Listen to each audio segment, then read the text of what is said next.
Hi, my name's Billy. I read books and I read science fiction and fantasy books. And I'm going to tell you about 8 hard truths of when you read these types of stories. Now, if you like the video, please consider giving it a thumbs up, a like, and if any of these resonate with you, then please consider subscribing to the channel. Now, this video is inspired by This Messy Happy, a running channel that I follow and that I watch, and Ben and Mary are very, very knowledgeable and inspirational in terms of the running, especially Mary. She's ace. So if you're into running in any way, I'll link the channel down below, subscribe to them and watch their version of this video that I am shamelessly copying. And believe it or not, there is a similarity in the first point I'm going to make between reading fantasy and science fiction and doing distance running, is that the hard truth number 1 is that you may well poo yourself. Now, you might be thinking, Billy, I do not know what you get up to when you read, but that never happens. But listen to me, it nearly has. You know the just one page more, just one page more, just got to get to the end of this chapter. Well, with fantasy and science fiction books, the need to go one chapter more is even stronger, I find, than some other genres, because you get far more invested in these books, I find, with the characters, with the stories, with the worlds, with the relationships, everything. And that one page more, that one chapter more, if you need to go, that can potentially lead to Browntown. Hard truth number 2 is your TBR list, your to be read list is going to explode. You will, once you start reading a book from a certain author and you like it and you start looking into, well, who are they inspired by? What other stories are there? What other books have they written? What recommendations are there for people who like this type of book or this type of story? Well, there are tons of other books, other series, other authors for you to get into. Your TBR will explode because there's just so many. And that's not just different authors, because some authors have got countless other series. You might read a book by Terry Pratchett and think, oh, I quite like that. I'll see what else they've done. And then you open it up and you realise, oh my word, Terry Pratchett has written approximately 30 odd, I think it's 30 odd, other books in this series, all set up into sub-series within it. I'm going to have to start going through all that, which is great. But what other books are similar to Terry Pratchett? Well, that's where your TBR explodes. Now, I mentioned Discworld there. That's a big series, but some are even bigger. What about the biggest fantasy series that's ever been written, that is still being written? Well, that's The Wandering Inn. And that's a web serial, which you can read for free on the website. And it's massive and massive and massive.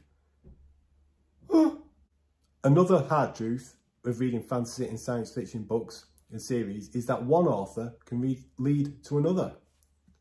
You might be reading The Wheel of Time by Robert Jordan, and you're thoroughly enjoying it, reading along, but then you get to the point where the next book is written, co-written almost, by Brandon Sanderson, because Robert Jordan passed away. Brandon Sanderson finished the series off. Who's Brandon Sanderson? Well, Brandon Sanderson is the guy who's written the Stormlight Archive, which is still being written, but he's written countless other books in series before then. So you finish off reading The Wheel of Time, which was concluded by Brandon Sanderson, and you really like it. So then you go into Brandon Sanderson. That opens up a whole new world of stories and books, because that then opens up the Cosmere, this interconnected universe that a lot of these stories are written in. What are you going to do then? So you find yourself then, having read through The Wheel of Time by Robert Jordan and the works of Brandon Sanderson, and you've managed not to poo yourself, despite how much investment you've put into these stories and these worlds and these authors. And you've got these visions in your mind's eye of what these places are like, what these worlds are like. This is fantastic, isn't it? Yeah, Billy, you said this was hard truths about reading these stories. Well, yes, because then comes along the TV adaptations. And that's when things get hard as a fantasy and science fiction reader, because in my experience, these aren't always done well. They are quite often not done well. I've held up The Wheel of Time. as a fan of the books, I am not a particularly big fan of that series.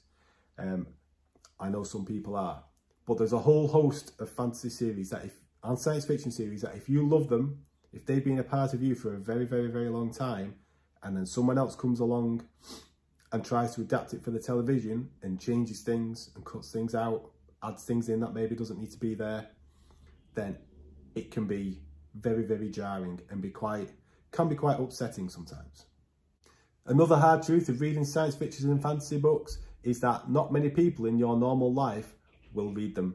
Maybe not many people in your normal life read in the first place. In my life, most people don't read, some do, and when they do, they will read thrillers or historical fiction, which is great. I think it's great that people read. They may generally get their books from the supermarket, maybe, whatever's on the shelf there. They don't generally read science fiction or fantasy. So, can you really talk to them about it? Well, not really. You know, people might read at the airport, but when they're at the airport, do they have Brother Red by Adrian Selby? A grimdark story set in a brutal, violent, massive, sprawling world. This is book 3, I think, that Adrian Selby's written. All standalones, but set in one world. Do you reckon they've read that? No. Do you reckon anyone's read The Dragon's Lord? The Dragon Lord by John Hollins.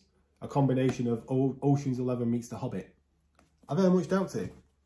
Or what about an up-and-coming author, sci-fantasy, science fiction, space opera, Christopher Rocchio? Do you reckon anyone's ever heard of Christopher Rocchio? Do you reckon anyone's heard of the Sun Eater series? No, probably not. But I, or you, could be very, very excited about reading these books, and we're just loving to talk about them with someone, anyone. But there's no one there. They don't read it. If they do, they may have read The Hobbit maybe when they were younger. And that's probably it. Which leads you on to another hard truth, which is that you will spend a lot of time watching YouTube, on Discords, and in the comments, commenting to people who you will probably never ever meet in real life. You might not even know their real name. You might not know what they look like. But these are the people who, like you, enjoy reading these types of books. And it's a good thing. It's a thing to enjoy and to embrace because it's really good fun. And you can build some good virtual friendships there. And it's a really good way of being able to talk about and express your views on these books. And you never know, you may end up talking to yourself into a camera on your phone and putting it on the internet so that people can talk back to you about the books that you've read. So those are the hard truths of reading fantasy and science fiction books that I think, and let me know what you think in the comments below. Let me know what hard truths you think there are, and if I get enough comments, then I may very well do a video discussing those comments. So thanks very much for watching. Take care, and I'll see you again in the next video. Bye bye.